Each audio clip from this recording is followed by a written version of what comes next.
बिस्मिल्लाहिर्रहमानिर्रहीम। How are you friends? Hopefully आप सब बिल्कुल ठीक होंगे। आज हम बात करने वाले हैं कि साइकोलॉजिस्ट और साइकेट्रिस्ट में क्या डिफरेंस होता है। यानी बहुत से लोगों को ये कन्फ्यूजन होती है कि साइकोलॉजिस्ट और साइकेट्रिस्ट में कोई फ़र्क नहीं होता, शायद कि दोनों सेम होते हैं, एक ही डॉक्टर होता है। हालांकि ऐसा नहीं होता, इनमें डिफरेंस होता है।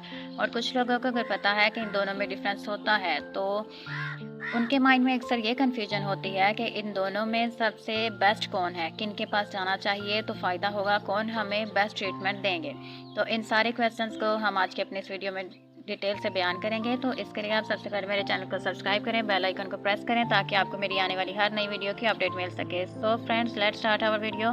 तो सबसे पहले हम बात करते हैं साइकेट्रिस्ट के बारे में कि साइकेट्रिस्ट कौन होते हैं। साइकेट्रिस्ट मेडिकल डॉक्टर होते हैं। इनकी क्वालिफिकेशन में एमबीबीएस आता है। इसके बाद साइकेट्री में स्पेशलाइजेशन करते हैं, फिर इस फील्ड की तरफ आते हैं। और जो साइकेट्रिस्ट होते हैं ये मेंटल डिसऑर्डर्स की जो मेडिसिन होती है, मतलब जिस पेशेंट या क्लाइंट को मेडिसिन की नीड होती है, इन्हें मेडिसिन डिस्क्राइब करते हैं। साइकेट्रिस्ट मेडिसिन में एक्सपर्ट होते हैं, मेडिसिन को लीगली तौर पर डिस्क्राइब कर सकते हैं, जैसे कि बहुत से टाइप के डिसऑर्डर्स होते हैं such as schizophrenia, severe depression, bipolar, mania.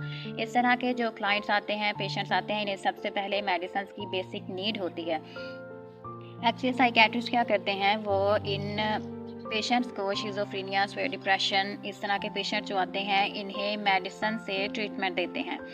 Okay now friends, अब बात आ जाती है कि जी साइकोलॉजिस्ट जो होते हैं वो मेडिकल डॉक्टर्स नहीं होते, वो थेरापी करते हैं। साइकोलॉजिस्ट जो होते हैं वो थेरापी एक्सपर्ट होते हैं, काउंसलिंग करते हैं, मतलब काउंसलिंग सेशंस करते हैं। और साइकोलॉजिस्ट डायग्नोसिस करते हैं और इसके अलावा टेस्टिंग में एक्सपर्ट होते हैं। यानी कि जो साइकोलॉजिस्ट होते हैं उनकी क्वालिफिकेशन में ये आता है कि वो बीए करते हैं, एमएससी करके एमफिल करते हैं, एमएस क्लिनिकल साइकोलॉजिस्ट करते हैं, एडीसीपी करते हैं। इसके बाद इस फील्ड में आते हैं, एज अ साइकोलॉजिस्ट इस फील्ड को ज्वाइन करते हैं। इसके अलावा वो पीएचडी भी कर सकते हैं।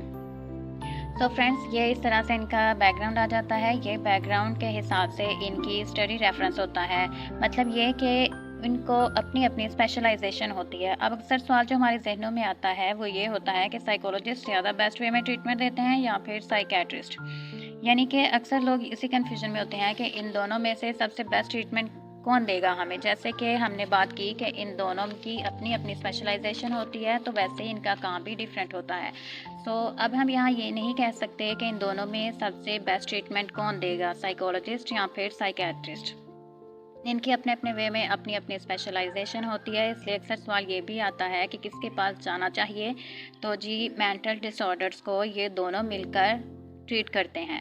इनकी एक स्पेशल टीम होती है, साइकोलॉजिस्ट और साइकेट्रिस्ट दोनों की एक टीम होती है। सो पेशेंट भी इन दोनों के पास ही जाता है। अगर किसी पेशेंट या क्लाइंट को मेडिसिन की ज़रूरत होती है किसी डिसऑर्डर के लिए, जैसा कि शिज़ोफ्रेनिया, बाइपोलर के अलावा सेवियर डिप्रेशन, सेवियर एंग्जाइटी, तो ऐसे पेशेंट या क्लाइंट्स को ट्रीटमेंट थेरापी के ज़रिए सिर्फ ये इनका ट्रीटमेंट नहीं होगा, इसलिए इनके इलाज में बेसिक नीड जो होगी वो मेडिसिन की भी होगी। इसलिए साइकोलॉजिस्ट रेफ़र करते हैं कि साइकेट्रिस्ट को कि इस क्लाइंट या पेशेंट को सेशन से पहले मेडिसिन की ज़रूरत है, तो इस तरह उनकी मेडिसिन की जाती है।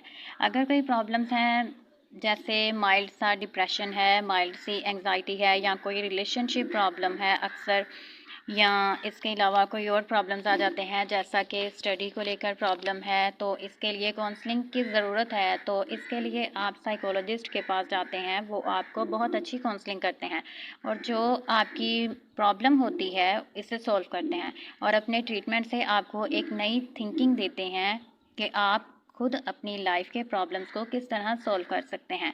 तो जी ये आज की हमारी वीडियो थी, आपको कैसी लगी? Thank you.